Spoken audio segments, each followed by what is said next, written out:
नमस्कार, स्वागत है आपका सत्यहिंदी.com पर। मैं हूं नीलू व्यास और इस प्लेटफॉर्म के जरिए आपकी मुलाकात करवाती हूं देश के बड़े न्यूज मेकर्स के साथ। आपने देखा कि उत्तराखंड के चामोली जिले में किस तरीके का हादसा हुआ, जिसने एक बार फिर से 2013 की जो फ्लैश फ्लड्स आई थी उसकी यादें ताजा कर दी। लोग कह रहे हैं कि शायद ग्लेशियर फटने से ये घटना हुई। बाढ़ आ गई है जहां पर लोग बह गए हैं, लोगों की मौतें हुई हैं, अभी रेस्क्यू ऑपरेशन चल रहा है। लेकिन क्या असलियत है, इस पर शायद साइंटिस्ट अभी भी अध्ययन कर रहे हैं। बहुत सारे ऐसे एक्टिविस्ट हैं जो कि हमेशा ये कहते आए हैं कि उत्तराखंड में जो वहाँ का पर्यावरण है, उससे हमेशा से लोग छेड़छाड़ करते हुए आए हैं और इसलिए उत्तराखंड में आए दिन इस तरीके की त्रासदी होती रहती है। आज हमारे साथ जुड़ रहे हैं एसपी सती साहब, जो कि आपको बता दें कि वो प्रोफेसर हैं एनवायरमेंटल साइंस के, एचओडी है बेसिक सोशल साइंस कॉलेज के, जो फॉरेस्ट्री का डिपार्टमेंट है उसके, टेरी गढ़वाल से। आपका बहुत बहुत स्वागत है सती साहब। लेकिन जो नमस्कार। मेरा जो पहला सवाल है सती साहब, कि ये जो घटना हुई है चामोली में, अ, इसका मुख्य कारण आपको क्या लग रहा है? देखिए ऋषि गंगा एक ट्रिब्यूटरी है धौली गंगा की हम्म। और धौली गंगा एक ट्रिब्यूटरी है अलकनंदा की। हम्म। अलकनंदा अपर गैंजेस सिस्टम में एक बड़ी रिवर है जो बद्रीनाथ की तरफ से आती है हम्म। और जोशीमठ के नीचे एक विष्णुप्रयाग एक जगह है, वहाँ पे धौली गंगा इस पे मिलती है। हम्म। धौली गंगा के कैचमेंट में लेफ्ट साइड से एक नदी आती है, छोटी-सी ट्रिब्यूटरी है, उसको कहते हैं ऋषि गंगा। जी। ऋषि गंगा की बात खासियत ये है कि ऋषि गंगा नंदा देवी बायोस्फीयर रिजर्व के कोर जोन से आती है। हम्म।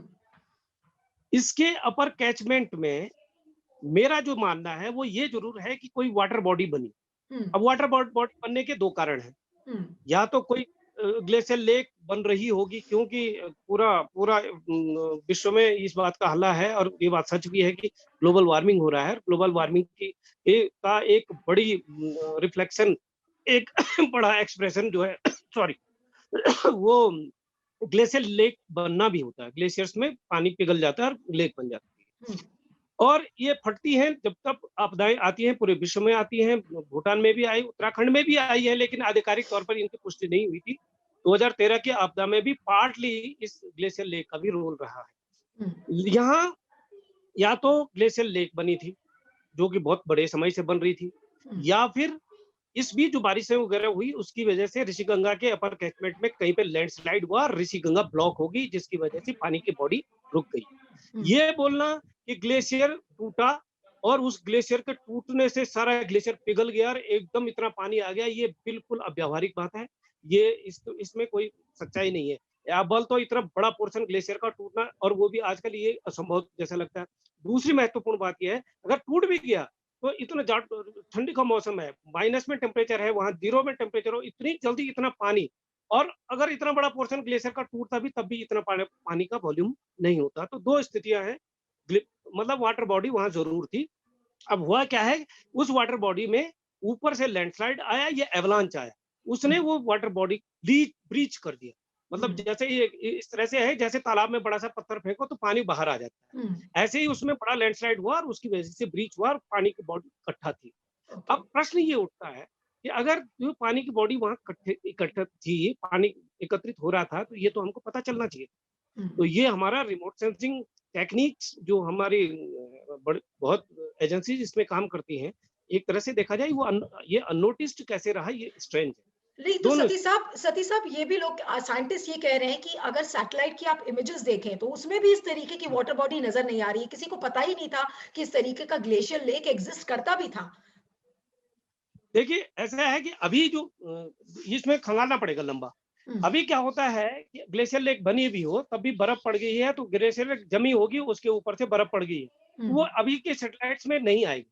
लेकिन ये ग्लेशियर लेक वहां होना एक बात तो है कि जरूर हुई होगी, और दूसरी संभावना अगर है तब वो और ज्यादा पजलिंग बात है कि अगर लैंडस्लाइड हुआ और उसकी वजह से ऋषिगंगा जैसे हिमालय में बराबर होता रहा, ब्लॉक हो जाती है और वो ब्लॉकेज कालांतर में वो फटता है और उसकी वजह से बड़ी फ्लैश फ्लड्स आते हैं। तो हम्म। रिवर ब्लॉकेज एक एक बहुत सामान्य प्रक्रिया है। अगर ये भी हुआ है तो ऋषिगंगा का फ्लो डाउन स्ट्रीम में बंद हो जाना चाहिए था। काफी हम्म। टाइम तक रुका हुआ होगा क्योंकि आजकल पानी बहुत ही कम है, तो हम्म। बहुत लंबा समय हुआ होगा उसको भरने के लिए। तो हम्म। नीचे ऋषिगंगा का जो पावर प्रोजेक्ट है उसमें पानी की कमी हो गई होगी, तो हम्म। नोटिस कर देना चाहिए था इस बात को। हम्म। तो हम्म। दोनों स्थितियां मेरे ये मैं मानने के लिए तैयार नहीं हूँ कि तत्काल इतनी वाटर बॉडी कहीं से बनी, जो हम्म। इतना वाटर वॉल्यूम कहीं से पैदा हो गया ग्लेशियर के फटने से और एकदम पिघलने से। ये ग्लेशियर फटते नहीं, टूटते हैं, एवलांच आते हैं, लेकिन इतनी वाटर बॉडी इतने बड़ी वॉल्यूम में अदरवाइज नहीं है। नहीं तो आप इसे आज किसकी गलती मानेंगे? इतनी बड़ी आपदा आ गई, 2013 में भी हमने इतनी बड़ी आपदा देखी उत्तराखंड में, तो क्या प्रशासन ने, सरकार ने कोई सबक नहीं सीखा और इस तरीके की फिर से त्रासदी आ गई और लोगों की जानें चली गई? उत्तराखंड में तो देखिए ऐसा ऐसा लगता है है कि नीलू, आए दिन इस तरीके की घटनाएँ होती रहती हैं सर। नीलू ये बात आपकी बिल्कुल सही है कि जहां पर जिस रिवर में ये आया है, हुँ, ये अगर दो परियोजनाएं वहां नहीं होती तो हुँ, एक ये सामान्य नैसर्गिक प्रक्रिया मात्र रह जाती। हुँ, ये क्रिया होती रहती है पहाड़ों में, भले ही जाड़ों में अनकॉमन है लेकिन होती तो है। ऐसा तो नहीं बोल सकता है कि बिल्कुल ही नहीं हो सकती है। हुँ, इस तरह के फ्लैश फ्लड्स आते रहते हैं। अगर ये दो विद्युत परियोजनाएं नहीं होती तो कैजुअलिटी जीरो थी, होनी ही हुँ, नहीं थी। तो ये एक सामान्य नैसर्गिक प्राकृतिक क्रिया को हमने 100% 99% नहीं, 100% आपदा में मानव जनित क्रियाकलापों ने बना। अब मैं बताऊं इसको विस्तार जी। से। जो वो पहला हाइड्रो पावर प्रोजेक्ट है वो है ऋषिगंगा पे बना हुआ, Rishiganga hydro power project 11 megawatt का। इसको शुरू ही से वैज्ञानिकों ने, शुरू से लोगों ने, इसके लिए रॉकेट साइंस की जरूरत नहीं है। जहाँ पे वो बना है आप देखेंगे तो आपकी आपकी भी अकल काम नहीं करेगी कि यहाँ पे किसी ने इसको मंजूरी दी कैसे। हुँ, और वहां पर वो प्रोजेक्ट बनाया गया था, बिल्कुल बेड पे था। वो हायर हिमालय जोन है, बहुत सेंसिटिव जोन है। इस तरह के फ्लैश फ्लड्स की, लैंडस्लाइड्स की, एवलांच की घटनाएं लगातार होती रहती हैं। और साइंटिस्ट ने हमारे साथ, कई साइंटिस्ट ऐसे भी हैं जिन्होंने, नवीन जुयाल जी जो एक बड़े पीआरएल के साइंटिस्ट हैं, उन्होंने तो 2 साल पहले बोल दिया था कि इस रिवर में कभी भी फ्लड हो सकता है, ग्लेशियर लेक आउटबर्स्ट फ्लड आ सकता है और सारे स्ट्रीम्स में आता रहता है। तो नहीं तो क्या वजह इसमें है कि लोगों ने सती साहब, विरोध भी किया। नहीं तो इतना विरोध हुआ, लोगों ने चेतने की भी सरकार को कोशिश की, लेकिन सरकार आँख बंद करके और इस तरीके के जो हाइडल पावर प्रोजेक्ट्स हैं, उनको परमिशन कैसे देती है? बिल्कुल अनरेगुलेटेड देख, तरीके से ये चल रहे हैं। आप 2013 की आपदा देखिए, उसके बाद भी ये बड़ी बड़ी जोर-शोर से ये बात आई थी कि हाइड्रो पावर प्रोजेक्ट्स ने एग्रीवेट किया है हुँ, आपदा को, हुँ, एग्रीवेट किया। मानव जीवित जनित क्रियाकलापों ने एग्रीवेट किया है। हुँ, लेकिन उन दिनों के हल्ला पे बड़ी स्ट्रैटेजिक तरीके से चुप रहा जाता है कि जैसे साइंटिस्ट लोग बोलते हैं, तो चुप रहा जाता है। उसके बाद कुछ दिनों बाद नए प्रोजेक्ट सैंक्शन होने की जब बारी आती है, अगर हम लोग कुछ बातें करते हैं कि इसमें समुचित है, देखो विकास के विरोधी हम भी नहीं है। हुँ, आप आफ्टर ऑल आप पाषाण काल में थोड़ी रह सकते, हुँ, आपको भी आगे बढ़ना है। लेकिन बिना समुचित अध्ययन के, बहुत सेंसिटिव इलाका है, बहुत बहुत ही फ्रेजाइल टेरेन है। अगर आप अध्ययन के साथ, समुचित अध्ययन के साथ छोटे प्रोजेक्ट्स अगर इसमें, और जो लॉजिकल है वो प्रोजेक्ट अगर सैंक्शन करेंगे तो क्या दिक्कत है। लेकिन जब इस तरह के प्रश्न उठाते हैं कि नॉर्म्स आपने बना रखे हैं वो वायलेट हो रहे हैं, तब हमको विकास विरोधी कहा जाता है। तब हमको लगातार फिर हम टारगेट पे आते रहते हैं। और उस समय बड़ी स्ट्रेंथ तरीके से लोकल पॉलिटिक्स और लोकल जिनके इंटरेस्ट है, उन प्रोजेक्ट से तात्कालिक इंटरेस्ट है, वो हमारे विरोध में खड़े हो जाते हैं और हमको लगातार बहिष्कार जैसा किया जाता है। अब अध्ययनों को सीरियसली नहीं लिया जाता है। ये लगातार होता आ रहा है, मैंने देखा। नहीं, लेकिन सती साहब मुझे ये बताइए कि अब आगे का रास्ता कैसे तय किया जाएगा? अब जो इतने सारे हाइडल पावर प्रोजेक्ट्स हैं, अक्सर ऐसी खबरें आती हैं कि पहाड़ों को एक्सप्लोड किया जाता है, उसमें बॉम्ब लगा के और फिर वो पूरा रास्ता साफ किया जाता है कि वहाँ पे हाइडल पावर प्रोजेक्ट्स बने जा सकें। तो अब आगे का रास्ता कैसे देखते हैं? क्योंकि अगर इसमें कोई चेक्स एंड बैलेंसेस नहीं होंगे, तो इस तरीके की घटनाएँ तो आए दिन होती रहेंगी, लोगों की जानें जाती रहेंगी, गाँव बहते जाएँगे और इस तरह से रूटीन चलता रहेगा।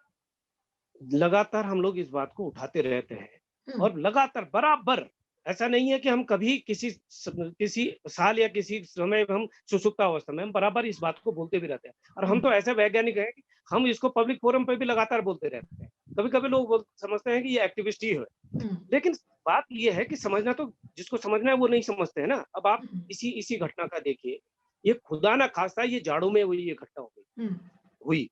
अगर ये बरसात के टाइम पे हुई होती, जबकि संपूर्ण हिमालय में 2013 की जैसी घटना अगर भयंकर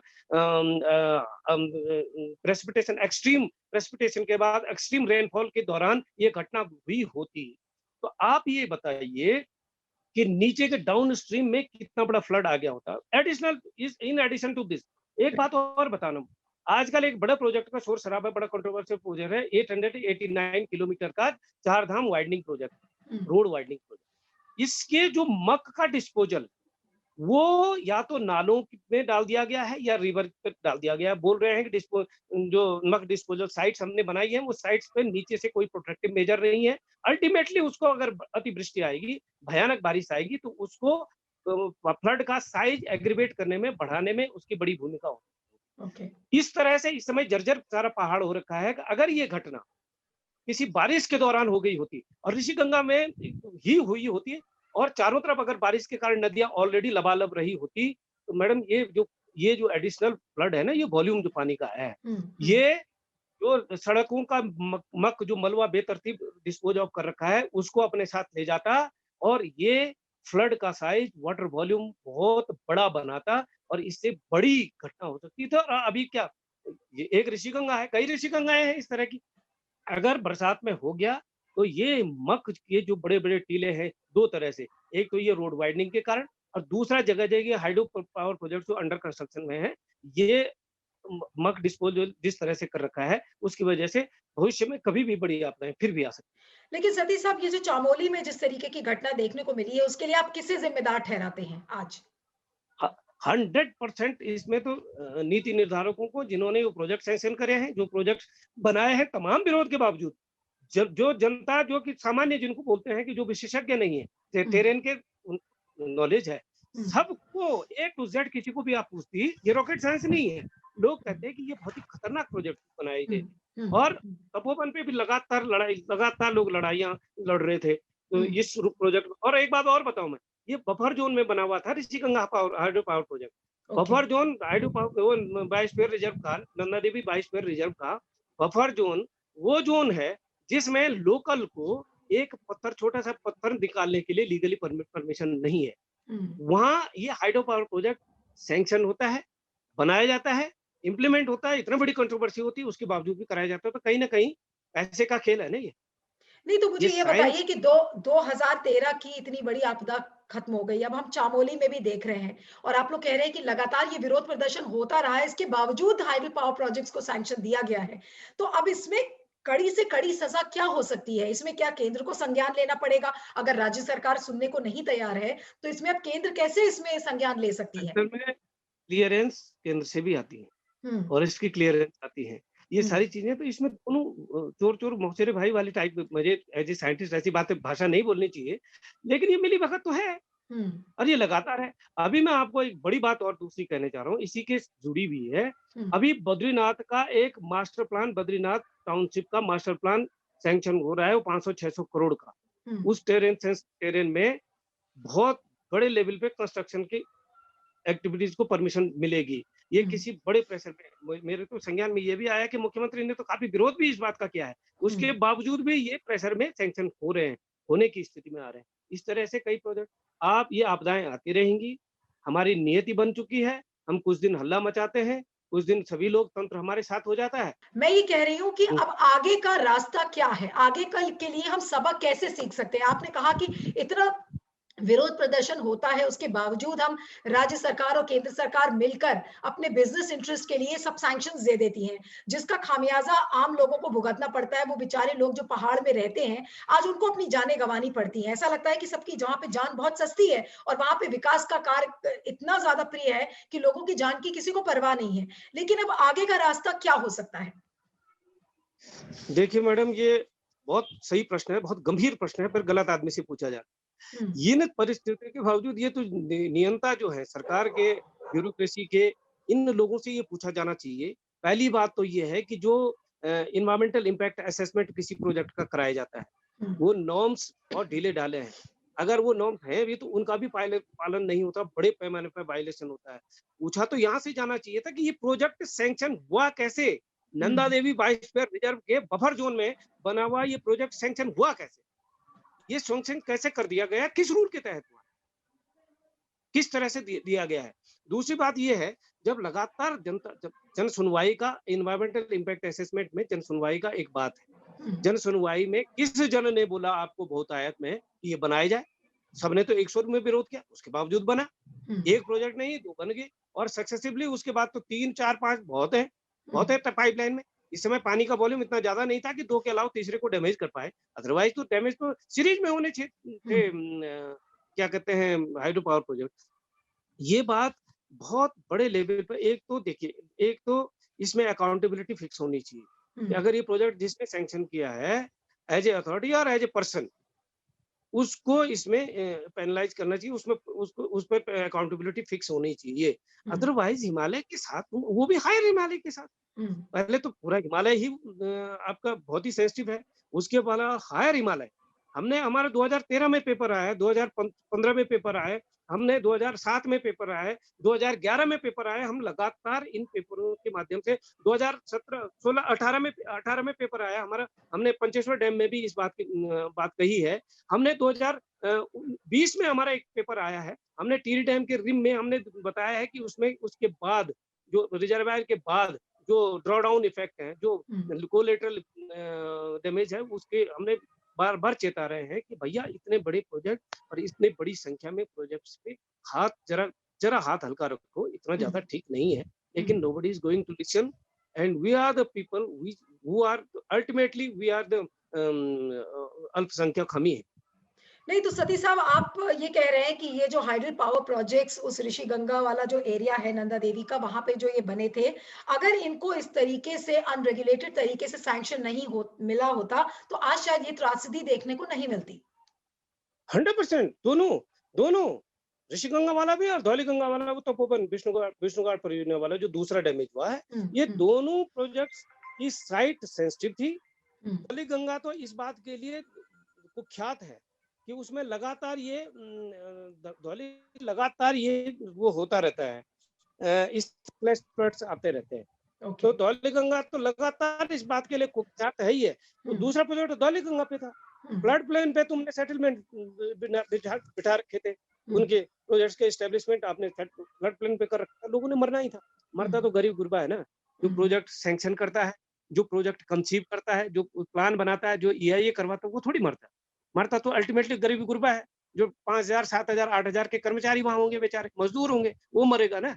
उनकी पड़ी किसको है। नहीं लेकिन आप हाइडल पावर ये प्रोजेक्ट के बहुत साइड असंवेदन थी।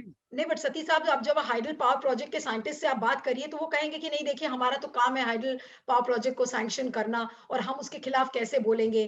कुछ लोगों से मेरी बातचीत भी हुई उन्होंने कहा कि देखिए हाइडल पावर प्रोजेक्ट तो हम सैंक्शन करते 2000 हैं। ये 2013 में 2013 की आपदा के बाद सुप्रीम कोर्ट के निर्देश पर बनी हाई पावर कमेटी की रिकमेंडेशन लगातार इस प्रोजेक्ट को उन्होंने कहा था तत्काल बंद कर दिया जाए, हम्म, तत्काल बंद कर दिया जाए, उसमें रिकमेंडेशन।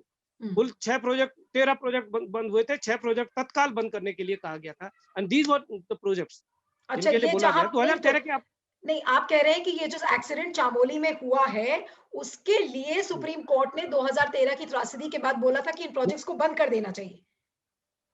सारे हाइड्रो पावर प्रोजेक्ट्स की हमने बोला था, हमने ये बात उठाई थी 2013 की आपदा को एग्रीवेट किया है, उसका डायमेंशन को मैग्नीफाई किया है, ओके। तो डैमेज को इस इन हाइड्रो पावर प्रोजेक्ट्स ने उस पे हाई कोर्ट में, सुप्रीम कोर्ट में रिट दाखिल हुई थी, और उसने गवर्नमेंट को निर्देश दिया था। फिर रवि चोपड़ा कमेटी बनी, उस कमेटी की रिकमेंडेशन थी हम्म, ये हाइड्रो पावर प्रोजेक्ट्स बंद हो जाने चाहिए, हम्म। उसकी रिकमेंडेशन थी। उसके बावजूद भी फिर बाद में मैनिपुलेशन करके किसी तरह से कुछ करके वो अभी अभी तो हुआ था ये, फिर अभी चालू हुआ था, अभी सैंक्शन हुआ था, अभी ओके। इंस्टॉल होके चालू हुआ था ये हाइड्रो पावर प्रोजेक्ट, मेरे ख्याल से 2020 ही में हुआ है। जी। बट सतीश साहब अब ये बताइए कि अभी तो रेस्क्यू ऑपरेशन चल रहा है चामोली में और अभी बहुत सारे लोग ये कह रहे हैं कि पता नहीं अभी ग्लेशियर लेक फटा है, नहीं फटा। ख़ैर वो रीज़न्स में साइंटिस्ट अभी जा रहे हैं। लेकिन अब आगे क्या और आप इससे भी बड़ा खतरा आप देख रहे हैं, चामोली के लिए या उत्तराखंड इन जनरल के लिए? नहीं, चमोली स्पेसिफिक नहीं है, पूरे पहाड़ की यही स्थिति मैडम, हुँ, पूरी राइट फ्रॉम, मैं उत्तराखंड की कम से कम बात करूं जहां हमने ज्यादा अध्ययन किया है। हुँ, आप काली से और यमुना के बीच का जो ये 700-500 किलोमीटर का जो एरियल डिस्टेंस का जो भाग, इसमें कम से कम 14-15 बड़ी नदियां हैं। हुँ, इन सारी नदियों के जो अपर कैचमेंट्स हैं वो बहुत सेंसिटिव हैं, फ्रेजाइल हैं।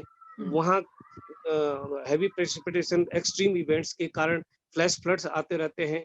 इस जी, बीच हमने देखा है कि उनकी फ्रीक्वेंसी भी बढ़ गई है, हुँ, डायमेंशंस भी बढ़ गया है। हुँ, इस बीच स्पीड अप जो डेवलपमेंटल एक्टिविटीज हो गई हैं, जी, उसकी वजह से जो ट्रेन पे बड़े पैमाने पे छेड़छाड़ हुई है, उससे उसको बड़ी हो रही, एग्रीवेट हो रही है ये चीजें, तो खतरनाक बहुत ज्यादा हो गया है, बहुत ज्यादा। ओके। अब आपने खतरे की घंटी बताई है कि लगातार बजती रही है, लोगों ने विरोध किया है, लेकिन बावजूद इसके राज्य सरकार और केंद्र सरकार दोनों ने साथ में हाथ मिलाकर और फिर भी ऐसे प्रोजेक्ट्स को क्लियरेंसेस दिया है। अब इस पर क्या कहेंगे? ये अजीब सी विडंबना नहीं तो और क्या? एसपी सतीश जी, आपका बहुत-बहुत धन्यवाद। आप हमारे साथ जुड़े और आप सभी दर्शकों को बताना चाहती हूँ कि अगर गूगल प्ले स्टोर से आपने सत्य हिंदी के ऐप को डाउनलोड नहीं किया है, तो ज़रूर कर लीजिएगा। आपके फीडबैक का मुझे इंतज़ार रहेगा। बताइएगा आपको ये इंटरव्यू कैसा लगा। Thank you so much. सत्य हिंदी का ऐप डाउनलोड करें गूगल प्ले स्टोर पर।